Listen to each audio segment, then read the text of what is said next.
Spread some holiday cheer with a homemade gift that's both affordable and adorable. This felt banner is easy to make and totally customizable for whoever's on your nice list. The hardest thing is deciding which template to choose. We've created templates that can be downloaded from our website, or you can create your own. We went with a festive tree.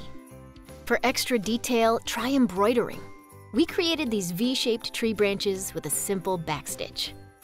And no tree is complete without its trunk. A little jute does the trick. Then try adding French knot snowflakes for a wintry final touch. Check out our embroidery basics video to learn this knot, the backstitch, and other essential stitches.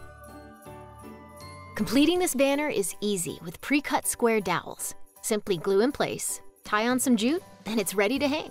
This quick project proves that homemade gifts don't have to be difficult, and it's so much fun to make one unique.